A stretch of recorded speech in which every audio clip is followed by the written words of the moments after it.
Ok, vamos então agora falar um pouco sobre a configuração das antenas do VoaCap. Chamamos aqui o software, o nosso configurador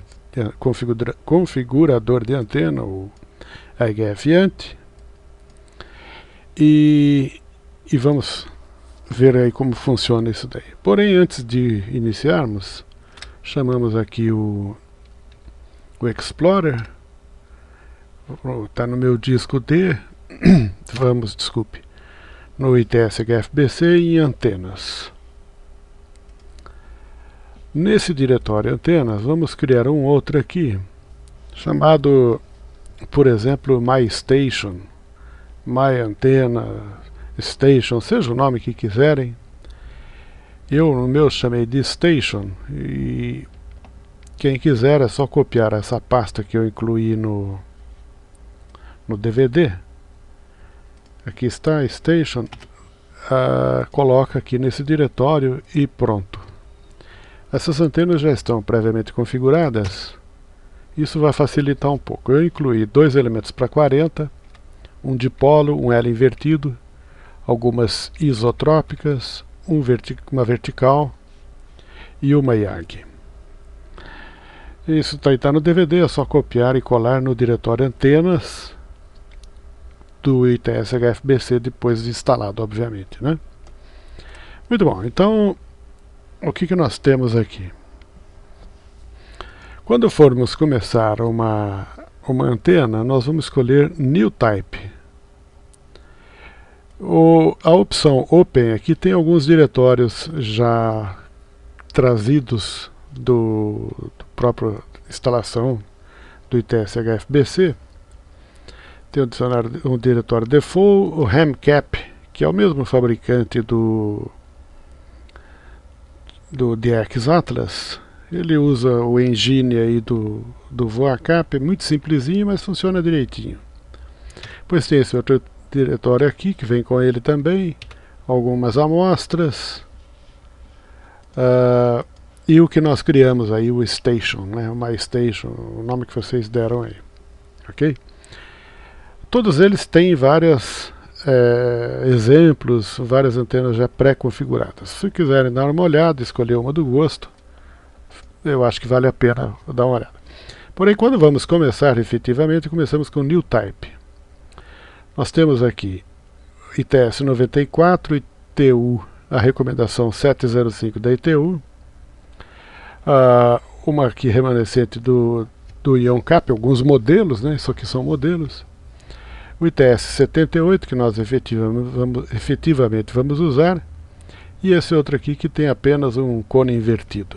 Bom, essas antenas, a maioria são para broadcasting. Algumas a gente pode adaptar, mas são cortinas, são arrays muito grandes, né?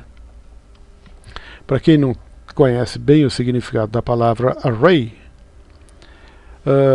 digamos que nós tenhamos duas antenas na mesma torre, né, para a mesma banda. Cada antena se comporta individualmente de uma maneira, né? A antena de cima tem ângulo mais alto, mais baixo, a antena de baixo tem ângulo mais alto de radiação, né? Podem ter ganhos diferentes e tal. Então cada antena tem a sua própria característica. Quando nós colocamos em fase essas antenas, nós fazemos com que as duas se tornem um array. Array é conjunto. E esse conjunto tem uma característica diferente das antenas individualmente, de cada uma individualmente.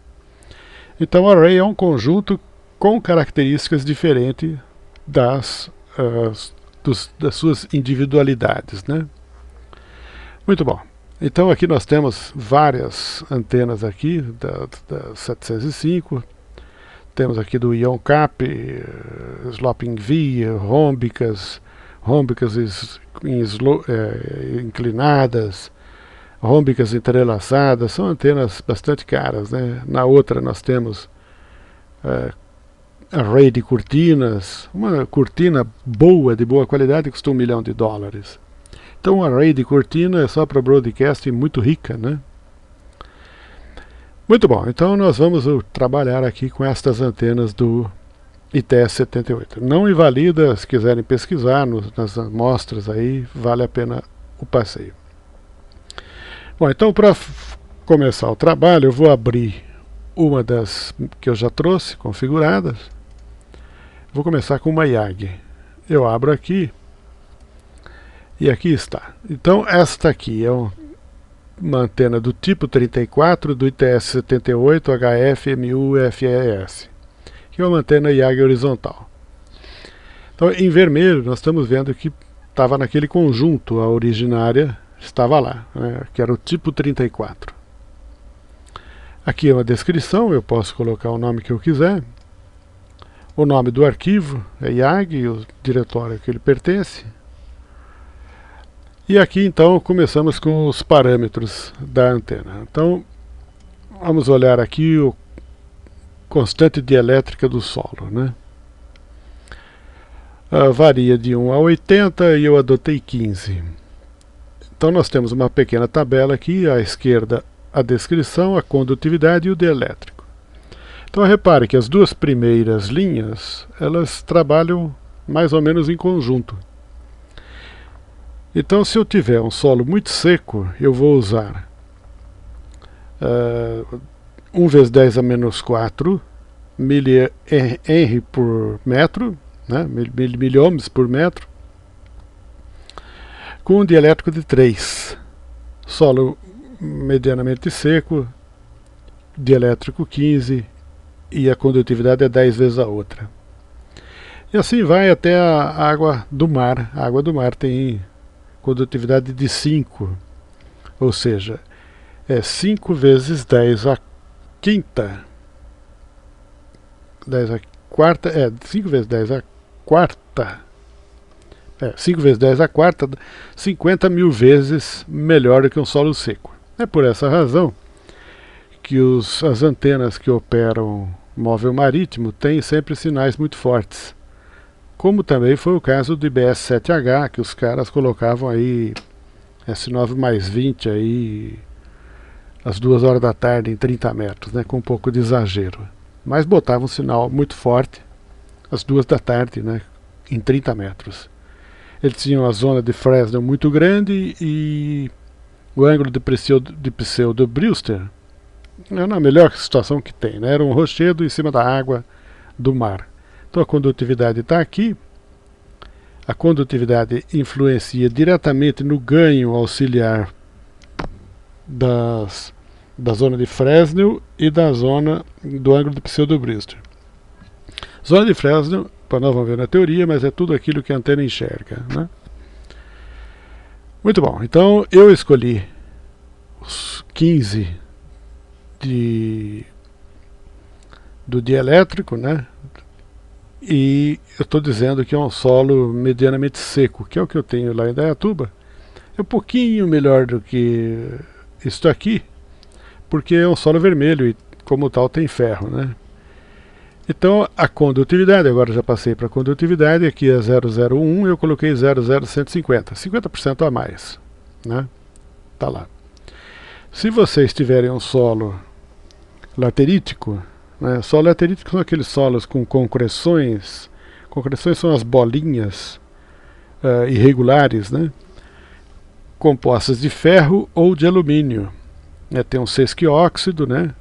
E a relação sílica-sesquióxido é maior do que meio. Os solos lateríticos têm boa condutividade. Bom, não precisa ser geólogo para isso, basta consultar um mapa geológico da sua região e vai adotar aí o solo correto. Se for úmido, põe um valor maior. Se for um solo com brejo, põe um valor um pouquinho maior e tal. Então era isso, o solo já está configurado. Depois nós vamos colocar a altura da antena. Se eu colocar maior do que 0, 20, por exemplo, eu estou dizendo que é metro. Então é a altura da torre em metro, né? Então 20 metros é o que eu tenho lá. Se eu colocasse menos 0,8, eu estaria dizendo que está 0,8 lambda, né? Para 10 metros a 8 metros de solo só. Então, maior do que zero é em metro e menor do que zero é em comprimento de onda. Então, aceito. Agora aqui, o elemento diretor, eu coloquei que é meia onda, então é menos 0,5. O comprimento do refletor é menos 0,58 em comprimento de onda. Se tiver o projeto da antena, coloca lá em metros, né? Ponto, vírgula, né? A vírgula, o ponto entra como vírgula. O comprimento do diretor é 0,45, o espaçamento é 0,13 lambda, né? Comprimento de onda, e do refletor é 0,23. Ele não pega para cada diretor individualmente, pega apenas entre o diretor, o driver, né? O elemento excitado, e o primeiro diretor. O segundo e o terceiro já não pega. E o refletor é entre o driver e o refletor. E o número de elementos da antena, 5. Isto tudo pronto, eu vou dar uma olhada como é o diagrama de radiação, né, o diagrama vertical dela. É só aceitar e está aqui a minha antena. Está aqui desenhado, tem 3 lóbulos, né? O principal dele está com 10 graus, o que está bastante bom, e o ganho frontal de 14,3 dBi, o que está excelente. E o valor do solo, menos 30 dB, né? Depois tem que lembrar do que é um dB aí, como é que é essa história de dB negativo. Lá no exemplo teórico isso está mais ou menos claro. O diagrama azimutal, né, o ângulo que faz a antena, o comportamento horizontal dela. Está aqui, eu tenho esse ganho aqui de 14 dB aqui, e aqui um pouco menor, a relação frente e costa disso aqui, ele não fala, lembrando sempre que isto aqui não é um software de antena. O pessoal que trabalha bem com software de antena não vai ter qualquer problema, né? Muito bom, então vamos agora dar uma olhada na 2 elementos para 40, que hoje em dia já está uma antena que está se tornando popular. É o tipo 24, né, do IonCap, uma antena IAG horizontal. As mesmas considerações, aqui eu passo para 15. Ok, aqui eu ponho 150 vezes 10 a menos 3, aceito. Não pegou aqui, por quê? Agora foi. Aqui o comprimento da antena, a altura, né? A altura tem 20 metros também, 22 metros aqui, 21, que seja, ok? Então está pronta aqui a antena, save, ok. Temos lá mesmo o diagrama vertical. Esse aqui já tem um diagrama característico de antena de 2 elementos, né? 11,4 dBi, o que estou achando meio exagerado, mas tudo bem. O diagrama azimutal, né? Tá vendo? Ela não tem uma relação frente-costas muito boa, né? Uma antena de 2 elementos apenas. Praticamente se comporta como um dipolo, né? Pouca coisa no ganho frontal. E assim por diante, vamos dar uma olhadinha numa vertical. A vertical, ela é uma antena 10 da ITU do REC 705. Repare que eu falei que o IT é 78, mas eu fui buscar em outras situações também, outros exemplos daqueles lá. Aqui essa é interessante porque esse aqui permite fazer uma antena vertical com radial elevado, que é o bicho, né? Funciona que é uma maravilha. Então eu coloco aqui para 80 metros, eu coloco aqui a 4 metros do solo, pelo menos 5% da banda, né? É o mínimo para radial elevado. Então 4 metros é a altura mínima. E o radial fica pendurado a 4 metros. Eu vou colocar um radial de 20 metros, né, para 1/4 de onda. Um fio de 2 milímetros e 16 radiais apenas, né? Então isso vai me dar um um diagrama vertical como este aqui, né, que é uma antena excepcionalmente boa, né. O ângulo está um pouco alto, está com 29 graus, mas é uma antena que funciona perfeitamente bem. Então era isso basicamente. É isso. Ainda não mostrei, tem as ISOs que são muito simples, tem um dipolo que também é extremamente simples, coloca as configurações de solo. Agora vocês já sabem fazer, não terão qualquer dificuldade, né? Se alguém souber fazer uma configuração de uma antena um pouco mais complexa e puder me ajudar, eu estou precisando da configuração de um Mach 4 Square para 80 metros, com 1/4 de onda de espaçamento entre as torres e 1/4 de onda de altura cada uma. Se alguém puder fazer para mim, eu agradeço imensamente. Eu tenho, acho que são 30 ou 60 radiais por torre, eu não me lembro. Depois se entrando em contato comigo, eu dou os detalhes. Então por hora era isso, muito obrigado, e continuamos então na sequência com outro tópico aí do nosso VoaCap.